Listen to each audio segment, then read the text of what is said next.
সামনেই বাড়িতে বাৎসরিক পুজো আছে, সেটা হচ্ছে পয়লা বৈশাখে।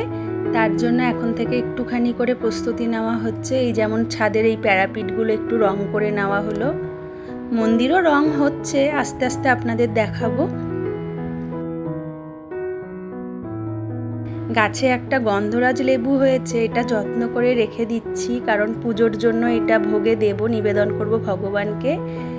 আমি চলে এসেছি ঠাকুর মন্দিরের ছাদে। এই যে এই মাধবীলতা গাছটা, এটা কিন্তু একদম নিচ থেকে আমাদের এই মন্দিরের ছাদে উঠেছে। এই ফুলটা পার্সোনালি আমার খুব পছন্দের, আর এর গন্ধটাও এত মিষ্টি, এত স্নিগ্ধ। কাগজি লেবু গাছগুলোতে লেবু হয়ে সেইগুলো ব্যবহার হয়ে গেছে, আবার নতুন করে দেখুন কড়া পড়েছে, বেশ অনেকগুলো লেবু ধরেছে আবার। সন্ধ্যাবেলায় টিফিনে বানিয়েছিলাম একটু ভেটকি মাছের ফিশ বল। কড়াইতে প্রথমে তেল গরম বসিয়ে দিয়েছি, তার মধ্যে দিয়ে দিলাম পেঁয়াজ কুচি। পেঁয়াজটা একটু ভাজা ভাজা হলে দিয়ে দেব কিছুটা আদা কুচি, দেব কিছুটা রসুন কুচি, আর দেব একটু কাঁচা লঙ্কা কুচি দিয়ে আমি আবারও খুব ভালো করে এটা ভেজে নেব।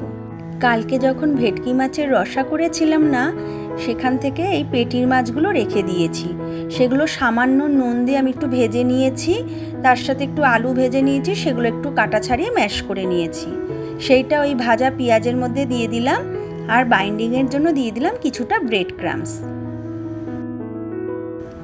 খুব ভালো করে মিশিয়ে নিলাম, দিয়ে দিলাম পরিমাণ মতো নুন আর একটু টমেটো কেচাপ। নামানোর আগে দিয়ে দিলাম একটুখানি লঙ্কা কুচি আর ধনেপাতা কুচি।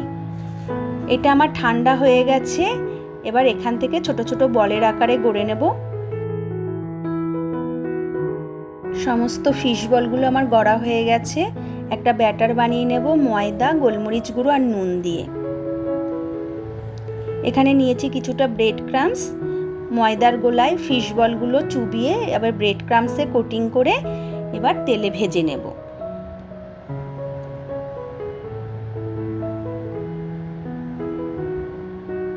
এগুলো আমার ভাজা হয়ে গেছে, এবার আস্তে আস্তে তুলে নেব।